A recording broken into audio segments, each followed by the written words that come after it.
Good evening. This is CTV News for Monday, October 19th. I'm Sonia Shrivastava. And I'm Gina Barty. Glad to have you with us tonight. A 14-year-old loses his life and another is injured after a domestic incident in Oxon Hill. Patricia Vallone is at the scene with the details. Now, just behind me in this apartment complex in the 600 block of Audrey Lane, police say 2 teens were stabbed, one of them fatally. About 7:25 this morning, patrol officers responded here for domestic-related cutting. Once officers responded, they discovered 2 teens inside suffering from stab wounds. Both were transported to the hospital. One teen, the 14-year-old boy, sadly to say, was pronounced dead at the hospital. The second teen suffered non-life-threatening injuries. Fred Rainey was out exercising just after the incident unfolded.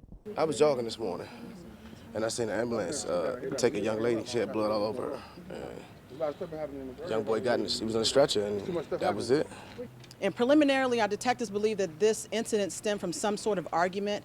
What that is, we don't know yet. All of that's still part of the investigation. Now, the adult male suspect has been taken into custody. From Oxon Hill, Patricia Vallone, CTV News. Police have not released details on the suspect or how he is related to the victim. And we are learning more tonight about the 14-year-old who died in the attack this morning.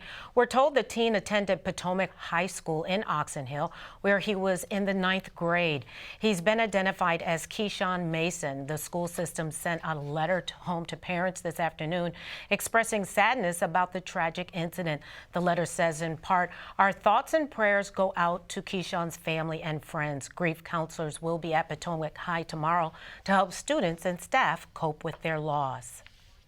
And today's incident marks the 58th killing in the county this year. That number surpasses the 54 homicides in all of 2014. Now, after 3 straight years of declining numbers, Prince George's is seeing an increase in crime. Chief Mark McGaugh tells the Washington Post that many of the cases involve suspects and victims who knew each other, and that also includes drug-related murders. The police department is reorganizing street-level narcotics teams that will focus on smaller drug dealers. Now, overall, violent crime in the county is down by 10%.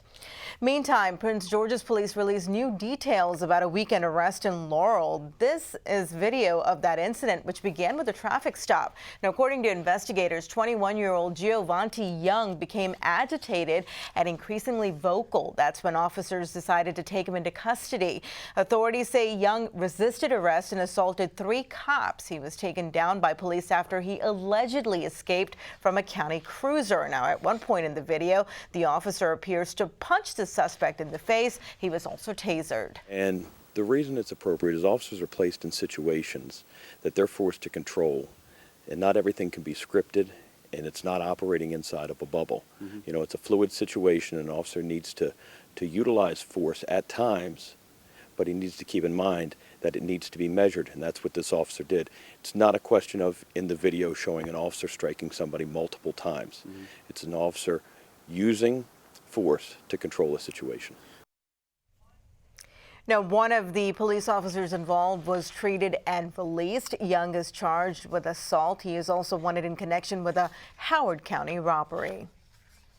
Firefighters are called to a burning apartment complex in Largo this afternoon. Officials say they received multiple 911 calls to report that the top level of one of the steeplechase apartment buildings was engulfed in flames. A Prince George's Fire EMS spokesman tells us that 26 adults and 2 children are now displaced. The cause of the fire is still under investigation. However, we believe it to be of accidental origin, possibly from a balcony on the exterior.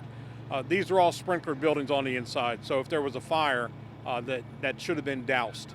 However, we believe the fire started on the exterior, went up into the attic area, and started burning. Meanwhile, crews responded to a separate fire, this one in Fort Washington, earlier this morning. The small blaze occurred at the 6700 block of Old Allentown Road. No injuries were reported. Meantime, a Capitol Heights family is also looking for a place to stay tonight following another house fire this morning. This one happened around 8 o'clock in the 6700 block of Seat Pleasant Drive near Ivy Leaf Avenue. 36 firefighters reported to the scene. Now, officials say it took roughly 5 minutes to knock out the flames. Fortunately, the 2 adults and 2 children living there were not home at the time, but 2 dogs that were caged inside died during the incident. Now, investigators are still looking to determine the cause of that fire. And you're watching CTV News. I'm Sonia Shrivastava. And I'm Gina Barty.